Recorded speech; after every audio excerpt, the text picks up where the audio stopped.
चाट पापडी, पाणीपुरी, रगडापुरी म्हणलं की आपल्या तोंडाला लगे पाणी सुटतं, कारण आपल्याला ते जास्त प्रमाणात आवडतात आणि आपण ते बाहेर खातो त्याच किमतीमध्ये आपण घरामध्ये सुद्धा बनवू शकतो आणि पोटभर खातासुद्धा येतं. तर चला, मी आज तुम्हाला इथं चाट पापडीची एक मस्त रेसिपी दाखवणार आहे. सुरुवातीला मी इथं बटाटे शिजायला घालते कुकरमध्ये. 6 ते 7 बटाटे घातलेले आहेत मी. पुरेसं पाणी टाकून आपण याच्या 3-4 शिट्ट्या घेऊया, म्हणजे मस्त बटाटे शिजतील.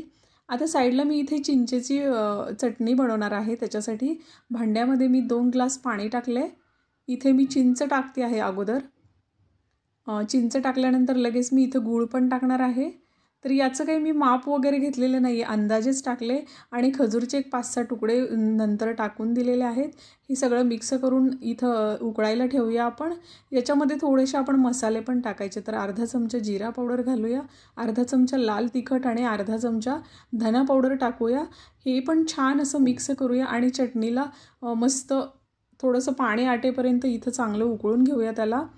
2 ग्लासाचा 1 ग्लास किंवा अर्धा ग्लास झाला पाहिजे, घट्ट चटणी बनली पाहिजे इथपर्यंत आपल्याला त्याला गाढं बनवायचं आहे. आता साईडला मी पुरीचं सारण बनवते. तर त्यासाठी मी पहिल्यांदा मैदा घेतला आहे, त्याच्यामध्ये थोडासा रवा घेतला आणि चवीप्रमाणे थोडंसं मीठ घातलं आहे. आता इथे आपण 2 ते 3 चमचे तेल घालूया. पापडी आपल्याला मस्त खुसखुशीत बनवायची आहे, त्यामुळे इथं मोहन थोडंसं घालायचं आहे. मोहनसुद्धा थोडंच घालायचं, जास्त झालं नाही पाहिजे, प्रमाणात पडलं पाहिजे. मी इथे अंदाजे गव्हाचे पीठ आणि रवा घेतला आहे, पण मी तुम्हाला सांगेन 2 वाट्या जर तुम्ही गव्हाचे पीठ किंवा मैदा घेतला असेल तर त्याच्यामध्ये अर्धी वाटी रवा तुम्ही टाकू शकता. अशाप्रमाणे इथं मस्त गोळा बनवून तयार आहे. याला आपण भिजायला 1 तास 1.5 तास ठेवूया, म्हणजे रवा चांगला फुगेल आणि पुरी पण छान अशी होईल. हे सगळं चांगलं भिजते तोपर्यंत आपण इकडे दुसरी तयारी करूया. आता मी पुदिनाची चटणी बनवते. त्यासाठी मी इथं 2 हिरव्या मिरच्या घेतलेल्या आहेत, आल्याचे तुकडे 3-4 घेतलेले आहेत आणि हा पुदिना आहे. पुदिना छान स्वच्छ निवडून धुवून घेतलेला आहे मी 3-4 वेळा. आता पुदिना आपण थोडासा कमी घ्यायचा आहे आणि त्याच्या दुप्पट आपल्याला इथं कोथिंबीर वापरायची आहे. कोथिंबीरचं प्रमाण थोडंसं जास्त घ्यायचं. तर त्यानंतर आपण इथे कोथिंबीर टाकणार आहे, कारण फक्त पुदिनाच असेल तर ते चटणी चांगली लागत नाही, त्यामुळे 2 पटीने याच्यामध्ये आपण इथे कोथिंबीर घालूया. पुदिन्याची चटणी खूप सोपी आहे बनवणं, काहीसुद्धा त्याच्यामध्ये मेहनतीचं काम नाही. आता इथं मी अर्धा चमचा मीठ घातले चवीप्रमाणे. अर्धा चमचा इथं मी साखर पण घातली, म्हणजे थोडासा गोडापणा चटणीला असेल तर छान चव लागते. आपण इथे 3 ते 4 चमचे तेल पण घातलेलं आहे. पुदिन्याची चटणी आपण तेलामध्येच बनवली, पाण्याचा इथं वापर नाही केलेला. पण तुम्हाला हवं असेल तर जर नाही झाली चटणी बारीक तर तुम्ही थोडंसं पाणी वापरू शकता. मस्त दाटसर अशी चटणी झालेली आहे. आपण एका वाटीमध्ये काढून ठेवूया. चिंचेचं पाणी बघा इथं तुम्ही 1 ग्लास आटून गेलेला आहे, फक्त 1 ग्लास राहिलं आहे. आता याला आपण पहिल्यांदा गाळून घेऊया. गाळताना थोडंसं माझ्याकडून पाणी ते खाली सांडलं, कारण एका हाताने मला ते जमलंच नाही आहे, थोडासा राडा राडा झाला. तर अशा प्रकारे हे चांगलं पाणी याच्यातलं सगळं निघून गेलं पाहिजे. अर्धा ग्लास पाणी आटलेलं आहे, अर्धा ग्लास राहिले. तुम्ही बघू शकता अशा प्रकारे कन्सिस्टन्सी आहे चटणीची. तर आता परत त्याच भांड्यामध्ये आपण याला उकळायला ठेवूया. हे चांगलं दाटसर होईपर्यंत चटणीला आपण तिथे गाढं बनवायचं आहे. पीठ पण चांगलं पुऱ्यांचं भिजलेलं आहे. आपण पुऱ्या करायला घेऊया. सॉफ्ट झालेलं आहे, जास्त कडकपणा पण नाही आहे त्याच्यामध्ये. तर अशा प्रकारे इथं आपण पुरी करायला घेऊया. मात्र पुरी करताना पुरी अजिबात फुगू द्यायची नाही, त्यासाठी आपण इथं थोडीशी ट्रिक वापरणार आहे.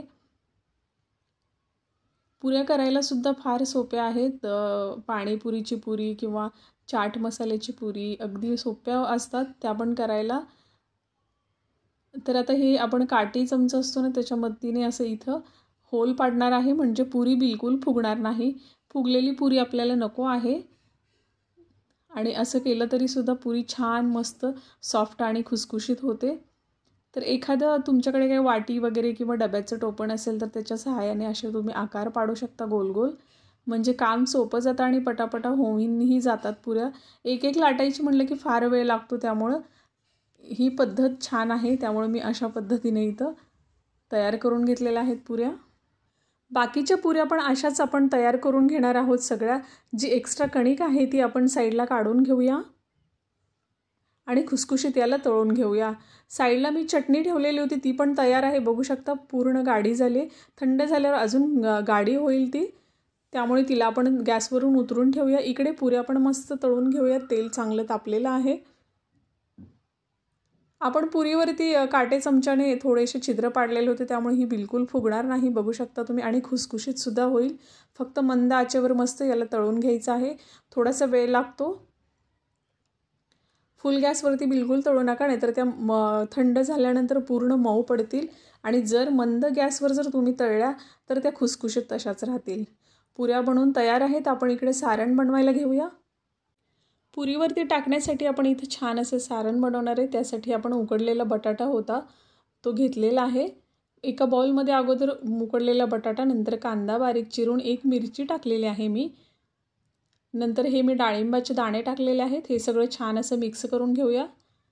आता इथे थोडासा अर्धा चमचा आपण चाट मसाला घालणार आहोत आणि अगदी थोडंसं मीठ, कारण चाट मसाल्यामध्ये भरपूर मीठ असतं.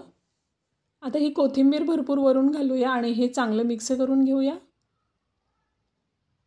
इथे आपण वाटाणे किंवा हरभरे उकडून पण घालू शकतो, पण मी ही रेसिपी अचानक करायला घेतली, त्यामुळे माझ्याकडे दोन्हीही शिल्लक नव्हतं, कारण त्याला भिजवून ठेवावं लागतं आणि मी ते केलेलं नव्हतं. तर चला आपण आता मस्त इथं प्लेट तयार करूया. तर अगोदर आपण प्लेटमध्ये चिंचेची चटणी पसरवून घेऊया थोडीशी. मस्त. वाव, किती घट्ट झाली, तुम्ही बघितलं. वरून आता छान अशा पुऱ्या ठेवूया. पुऱ्या पण छान अशा इथं खुसखुशीत झालेल्या आहेत. मंद आचेवर फ्राय करून घेतल्या की छान खुसखुशीत होतात, त्यामुळे मंद आचेवर कधीही तुम्ही चाट मसाल्याची पुरी तळून घ्यायची आहे. अशा प्रकारे मस्त पुऱ्या मी इथं व्यवस्थित पसरून घेतलेल्या आहेत.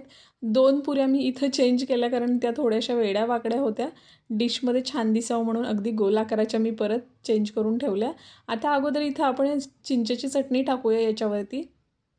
चिंचेची चटणी जर तुम्हाला घट्ट वाटत असेल तर तुम्ही थोडंसं पाणी त्याच्यामध्ये टाकून पातळ करू शकता, आणि पुदिन्याची चटणीसुद्धा थोडंसं पाणी टाकून पातळ करू शकता.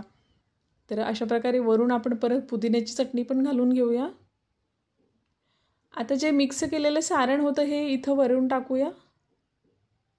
हे सारण खूप अप्रतिम आणि छान लागतं चवीला.